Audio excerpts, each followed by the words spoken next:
Basta kay Sir Rojan, ibang klase. Let's go! Now, i-discuss natin kung ano-ano yung mga limitations sa sinasabi dyan. Una, yung stipulation nga ay hindi dapat contrary to law, morals, good customs, public order, tsaka public policy. Next slide tayo. So ito yung mga limitations. Limitations. So number one, the stipulation must not be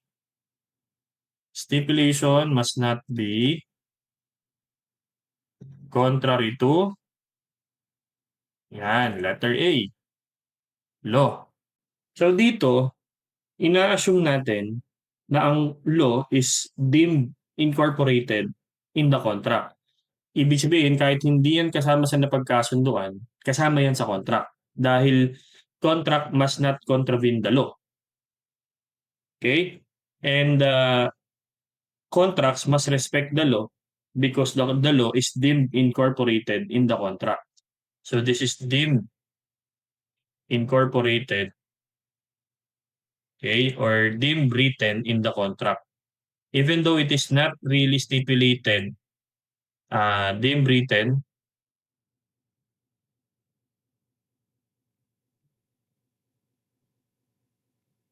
in the contract. So even though hindi expressly nilagay sa contract yung mga batas, no? The fact that it is the law which the contract should not contravene is already written in the contract or incorporated to the contract. So yung tinutukoy dito na law are those that are mandatory and prohibitive. Okay? Yan yung dapat i-comply nila. Pero yung mga discretionary laws, hindi kailangan i-comply. Okay? Kasi merely discretionary siya. Okay? So discretionary laws, if discretionary. Okay? It did not be complied with. It did not be complied with. Okay? So dapat, yung tinitingnan natin na law, which the contract should not intervene or contravene, are those laws that are mandatory and prohibitive in character or in nature. If the law is merely discretionary, it does not need to be complied with since this is discretionary or merely supply the omissions of the parties. Okay? Another, under the law, is kung ano yung batas at the time of the perfection of the contract, yun yung dapat sinusunod. Okay? So, yung contract ng parties must conform with the law in force at the time of the contract it was constituted or executed. Kapag may mga bagong batas, no, wala siyang retroactive effect and only the laws existing at the time of the execution are applicable to the transaction. Okay? Ito yung tinatawag natin sa under the Bill of Rights under ng 1987 Constitution na no law impairing the obligations of the contract be passed. Okay? So again, laws in force, okay, at the time of the perfection of the contract. At the time of the perfection of the contract. Okay? Ibig sabihin, if there are statutes which have just been recently passed and was made into law, okay, wala siyang retroactive effect. Okay? So statutes or statutes generally have no retroactive effect. Have no retroactive effect. And only those laws which is acted during the execution of the contract are applicable to the transaction. Okay, kaya nakalagay dito, laws in force at the time of the perfection of the contract shall apply to the transaction. And if there are new laws it will not have any retroactive effect, especially if it would result to impairment of obligation of the contract. Okay? Kaya nga nakalagay dito is yung non-impairment clause. So non-impairment clause. Saan nakalagay yan? Yung non-impairment clause na yan, it refers to the Article 3 sa Section 10 ng Bill of Rights under the 1987 Constitution. So, Section 10 ng ating Bill of Rights under the 1987 Constitution. Ano nakalagay doon? Walang batas ang dapat ipasa na makaka-impair sa obligation sa obligations ng contracts. So, yun. Non-impairment clause ang tawag natin doon. Next, kasunod natin is the morals. Okay? Morals. By definition, ano ibig sabihin ng morals? Sa madaling sabi, ang morals ay ito yung mga generally accepted principles na natatanggap ng isang society. Okay? So, sometimes synonymous yan sa good customs. So, this is the generally accepted standard of rightness of human conduct. So, generally accepted standard of rightness of human conduct. Yan. So basically, it deals with the right and wrong, no? At saka yung human conscience. So, deals with right and wrong. And the human conscience. Kung paano ba maging isang tao sa isang society. Okay? So, generally accepted, ibig sabihin, yun yung nakagawian, yan yung tinanggap ng isang society na tama yan. Okay? So, halimbawa, ilan sa mga provisions na contrary sa morals? Yung promise to marry. Okay? Promise to not marry. Okay? Nangangako kang magkakaroon ng magkakaroon ng legal separation or mag-a-adopt ka ng child. Okay? Or magpapalit ka ng citizenship, a promise to change citizenship. Okay? Promise to change religion. That is also contrary to morals. Okay? A promise na hindi ka katatakbo or hindi ka magnenegosyo. Okay? O kaya naman ay promise na papasok ka sa isang political party or hindi ka papasok sa political party na ito. Okay? A promise na hindi ka magtatrabaho, a promise na hindi ka magnenegosyo. Yun. Yung penalty na masyadong excessive or immorally inequitable, hindi na ba kaya ng human conscience? Kumbaga, hindi na tama. Okay? O kaya naman ay babayaran ka in consideration of a crime. Okay? Pwede rin yun. Marami example ng morals natin. Ano? Yan. If the provision is something that is not acceptable in a certain society or it deals with human conscience, that is considered to be contrary to morals. Okay? Yan. Lagay ko dito yun Promise to marry. Okay? A promise to change citizenship. To change citizenship. Bawa, I'll give you 10,000 basta magpapalit ka ng citizenship mo. From Filipino, magiging American. Basta magpapalit ka daw. Okay, you get the idea. Babayaran ka for something that shouldn't be done. Okay? Magbago ng citizenship. So, contrary to morals yun. Kaya naman, bibigyan ka sa 1,000,000, basta huwag kang tatakbo. Okay? Promise not to hold public office. Okay? Basta huwag mo akong lalabanan. Okay? Bigyan kang 10,000,000. May nangyayaring ganyan, di ba? O kaya naman, wag mong bibigyan ng 10,000,000, wag kang papayag sa ganito. Kumbaga nililimitahan ng inyong official duties. Okay? O kaya naman bigyan kita ng 10 milyon, basta po sumali ka sa partido namin. Okay? Promise to enter a particular political party. Okay? To enter into or enter a particular political party. Okay? So, pag may narinig kayo sa balita na ang isang opisyal binayaran para sumali sa ganitong partido, labag yun. Labag yung kanilang kasunduang yun. So, kaya naman, titiwalag. Bawal din yun. Okay?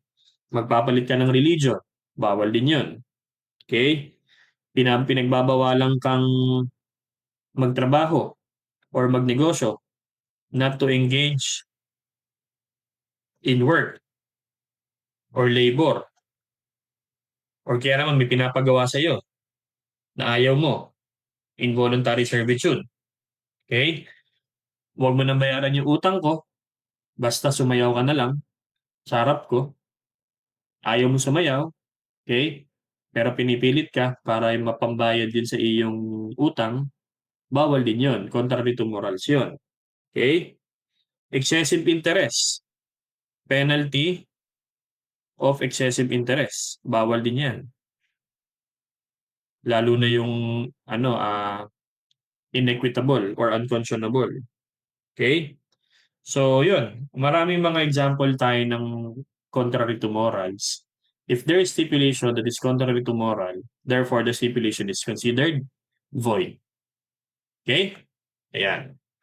Next, punta tayo sa good customs. Continuation tayo ng limitations. So, letter C, good customs. Okay? So, dito sa good customs, nagkakaroon daw dito ng overlapping minsan ng concept ng good customs at good morals. Pero, kapag hindi daw universally or generally acceptable ang isang custom at applicable lang siya sa isang certain community, then siya ay custom. Okay? So, again, kapag yung moral precept or yung custom is not recognized universally, pero siya ay pinapayagan sa isang certain community, then it shall be considered or included within the scope of a good custom. Okay? Not recognized universally or generally. Not recognized generally or universally. But, okay, nandito yung but sanctioned by a certain, okay, sanctioned by the practice of a certain community. By the practice of a certain community.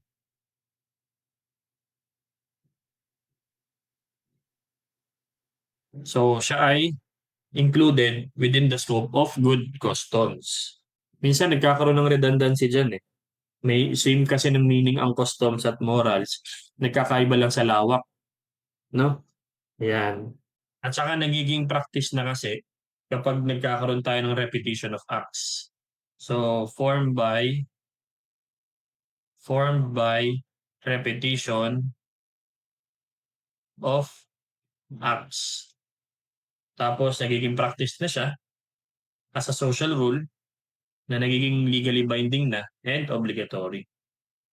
Okay, halimbawa, nagkasundo ang magkaibigan na bibigyan ng pera yung kaibigan niya kapag hindi siya nagmano. Yung pagmamano ay isang social custom. Nakagawian na kasi natin yan eh. Although hindi siya nakagawian ng ibang bansa, pero sa ating komunidad, nakagawian na natin siya at siya ay isa ng practice na uniformly ino-observe. Therefore, nagiging obligatory na siya kumbaga. Yung pagdating mo ng bahay, mamano ka sa nakakatanda o kaya sa nanay at tatay mo. Therefore, kapag ikaw ay may kasunduan na huwag magmano or mag-bless sa magulang mo, yung kasunduan na yun is considered void. Okay? Kasi siya ay contrary to good customs. Okay? Ayan. Pang-apat is public order. public order. So, dito sa public order, it signifies public will, including public safety, okay, and public health ng isang community. Public will, public safety, and public health.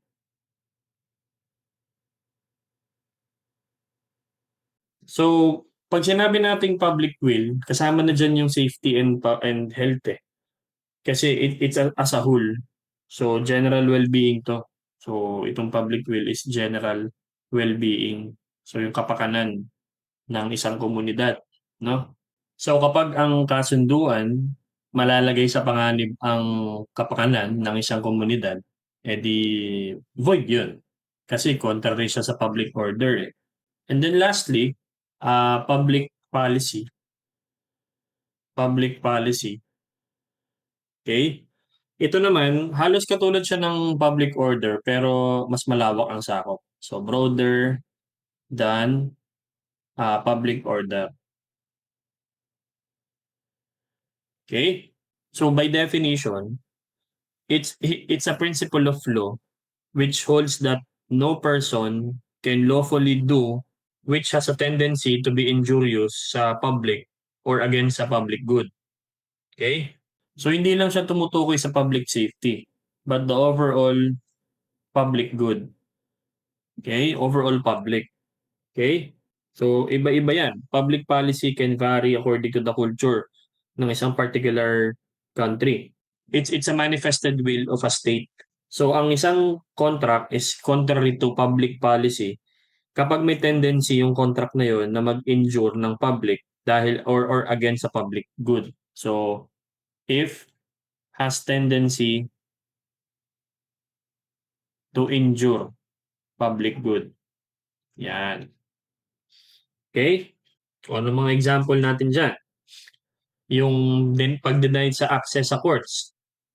That's contrary to public policy. So example, denying access to courts. Okay? If the contract denies a certain individual from accessing the courts, then that's contrary to public policy. Okay? Another example, kapag in-exempt ang isang carrier from liability for gross negligence, that's also contrary to public policy. O kaya naman yung hinihikayat kang gumawa ng fraud. Okay? To encourage fraud.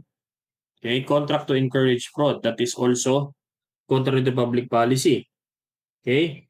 O kaya naman yung pagbabawal na magnegosyo within 5 years after mong mag-resign. Halimbawa, galing ka sa isang employment, tapos sabi dun sa contract ninyo, contract of employment, na should you resign from the company, you're not allowed to engage in any business or trade. 5 years from the date of resignation. So, bawal din yun. So, restraint of trade. Yan. Okay? O kaya naman yung yun nga, halimbawa ay bigyan kita ng 1,000,000, iboto mo si ganitong politiko. Okay? So, binabargain mo yung pagboto mo. O kaya naman sinusurrender mo yung pagboto mo, okay? O kaya naman yung para makatakbo ka sa public office. Okay? Depende kasi yan eh. Kaya nga sabi natin, public policy is almost the same with public order pero broader in scope. Mas malawak siya. Okay? Pwede kasing halimbawa, parehas yung kanilang example pero mas malawak naman yung injury na pwedeng i-inflict ng public policy. So public policy ang ano niya, ang pasok ng definition niya. Okay? So marami pang example ng ating public policy, no? So dun sa kasunod nating limitations under number 2, kasi number 1, limitations pertaining to stipulation, contrary to lamog si Pape. Yun namang ating pangalawa, in cases of social legislation, in relation to pursuance of social justice. So, it is also considered to be a limitation in cases of social legislation. Social legislation in relation to pursuance of social justice. Okay? Example, in labor contracts, mas pinapaboran yung mas may kailangan in pursuit of social justice. Okay, I remember parang may isang incident na nanalo sa loto, tapos yung lotto ticket was crumpled, parang nasira or naplantsahan. Ang rule ng Supreme Court doon, binigay pa rin yung panalo, yung winnings niya, even though na damage na yung ticket. Pero kasi ang sabi ng PCSO dun sa kanilang rule na kailangan ingatan yung ticket. Pero sabi ng Supreme Court doon, ticket serves only as an evidence, not really the basis of winning. Ang basis ng winning ay yung official yung combination ng numbers na lumabas. So ibig sabihin hindi absolutely denied from the winnings yung lotto winner kasi nanalo naman talaga siya. So kailangan kung kayang patunayan na nanalo talaga siya sa ganitong number na 'to, even though na yung ticket ay nasira, yun puwede pa rin maibigay. Kaya ang naging rule ng court is binigay yung winnings niya amounting to 12 million na yata plus interest. May interest pang binigay. Kaya sabi diyan, in case of social legislation in relation to pursuance of social justice, those that it will favor those who are needy in pursuit of social justice. Okay? So, isa pang example natin, labor contracts. Labor contracts. Okay? Okay? That which is more favored to those who are needy uh, in pursuit of social justice. So, favored to those who are more needy. More needy in pursuit of social justice. Okay? And pangatlo, in case of contract of adhesion, yung kasing contract of adhesion ay parang one side lang eh. Isang party lang ang nag-prepare ng contract. Okay? Ah, pag ganito, mas pinapaboran yung party na hindi nag-prepare. So in case of doubts lang naman ito. In case of doubts. In case of doubt of interpretation. Okay? In the interpretation,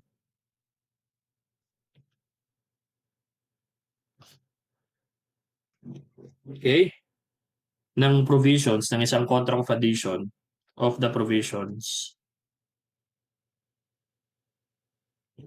Okay? Mas pinapaboran yung party na hindi nag-impose ng agreement. Okay? Or nag-prepare ng contract. More favorable